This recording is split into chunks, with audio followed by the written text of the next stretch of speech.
the feeling among many businesses here was that we were going to become completely uncompetitive overnight and investment was just going to flow out of the country. It's very important that companies are looking at their production process, understanding where their materials are sourced from, understanding what their processes are, and making sure that they meet the criteria to be a Cambodian origin product. So switching back to tariffs a little bit, we talked about how now the tariff rate has dropped to 19%, which is miles better than what was initially announced back in April, of course.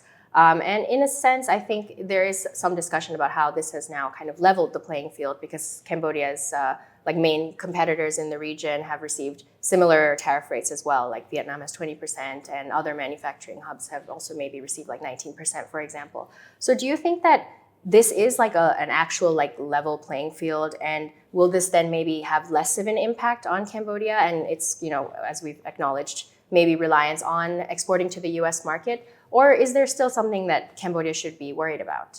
Going back to April, when the tariffs were first announced, we had Cambodia with 49%. I think the highest, or at least one of the highest in the world, right? So there was a huge shock in the market here. So the feeling among many businesses here was that we were going to become completely uncompetitive overnight and investment was just going to flow out of the country.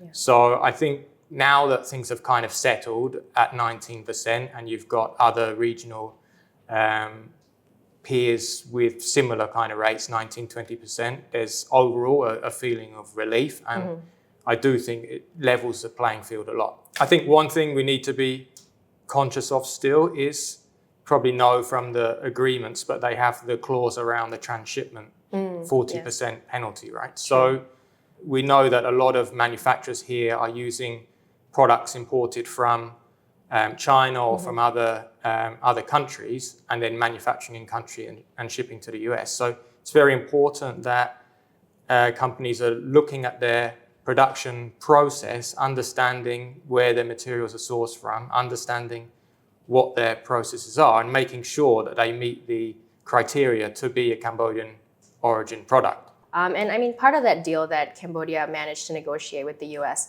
also involved Cambodia reducing its tariff on US goods to 0% for most cases, with a few exceptions, right? What do you think that this kind of means for the Cambodian economy? Is it a positive? And do you think that this will have a sort of impact on US investment into the country? So I think firstly, the Cambodian government did a really good job with the negotiations, getting the rate down from 49% to 19%. And obviously the flip side of that was that the tariffs on goods coming into Cambodia from US went down to 0% as well. I think it's a great thing for Cambodian consumers because now they can purchase US quality goods at a cheaper price, right? That's brilliant for people living and working in Cambodia. For US investment in Cambodia, I guess we'll just have to see, because there's a lot of considerations that drive a business wanting to enter into the market, right? So it may have some impact, but I think we'll have to wait and see what happens. But in terms of looking to where Cambodia can see other markets that have potential, of course, people talk about Europe, for example, or other Western countries, like maybe even Australia. But do you think that should be kind of the focus areas that Cambodia looks at, or would maybe the ASEAN market be another viable and sustainable option that Cambodia could look at? So I don't think that Cambodia should kind of shut off any market. It should be open to selling its good in any market where it can, right? Because there's opportunities all around the world. I do think ASEAN has a very good potential because it has a huge middle class that's growing up. The purchasing power of the countries within ASEAN is growing rapidly. So it can be expected that there's a lot of potential for exports to grow in the future if we can produce the right products and focus at the right markets, right? Within this region, there's a lot of opportunity. So I think definitely it's an area we should be looking.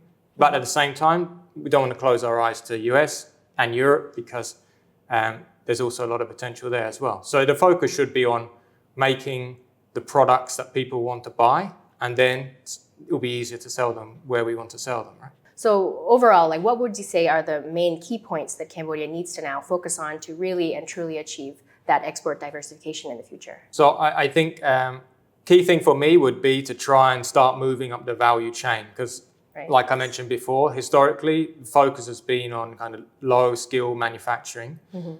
If we want to be able to sell into different markets, different products, we obviously need to build the breadth and quality of products that we can produce. So to do that, I think there needs to be more investment in education, upskilling the workforce, more action or approaches on bringing in investors into the country, which again, the CDC have been doing a really good job of doing road shows overseas. Investors are sometimes concerned about things I mentioned before, like the cost of electricity, the cost of logistics, some of the lack of transparency in the processes of operating here. So if we can focus on these areas, that will help Cambodia to attract FDI, and they can bring in the skills and the training and the knowledge to the Cambodian workforce, who can then start to bring that knowledge and start their own businesses and build up the capacity of the country. And once you do that, you can start to produce the products that we can become attractive to sell to across the globe. Well, thank you so much for your time today, Rick. Thank you for sharing your insights on the market. I think it's evident that there's a lot of positives and a lot of opportunities that Cambodia can still pursue. So yeah, thank you so much. Sure, thanks so much for having me. You've been with B2B Cambodia. Thanks for watching. Join us next time as we continue to bring you more news, updates, and developments from the business community in the Kingdom of Cambodia.